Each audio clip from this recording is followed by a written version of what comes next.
மகாநதி சீரியல்ல நாளைக்கு என்ன நடக்குது அப்படின்னு பார்த்தீங்கன்னா, ரவுடிங்க கங்காவ கீழ இடிச்சு தள்ளினதுனால கங்கா கீழ விழுந்து பிளட் லாஸ் ஆகுது. ஹாஸ்பிட்டல்ல இப்ப அட்மிட் பண்ணிட்டாங்க இல்லையா? 8 மாசம் தான் ஆகுது. ஆனா, இப்பவே குழந்தைய வெளியில எடுத்தாகணும் ஆப்ரேஷன் பண்ணி. இல்லன்னா உயிருக்கே ஆபத்து அப்படிங்கிற மாதிரி சொன்னதுனால, வேற வழியே இல்லாம ஆப்ரேஷனுக்கு சம்மதிச்சிடுறாங்க. இதுக்கப்புறம் என்ன?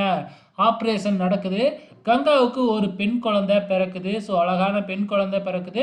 ஸோ, 2 பேருமே நல்லா சுகமா இருக்கிறாங்க. அதாவது கங்காவும் சரி, குழந்தையும் சரி எந்த ஆபத்தும் இல்ல. நல்லபடியா ஆப்ரேஷன் முடிஞ்சிடுச்சு அப்படின்னு சொன்னதுக்கு அப்புறம் தான், இங்க இருக்கிறவங்களுக்கெல்லாம் கொஞ்சம் நிம்மதியா இருக்கு. ஆனா, இதுவரைக்கும் வந்து பார்த்தீங்கன்னா, நம்ம குமரன் என்ன ஆனா அப்படிங்கிற விஷயத்த நமக்கு சொல்லவே இல்ல. பயங்கர சஸ்பென்ஸாவே வச்சிருக்கிறாங்க.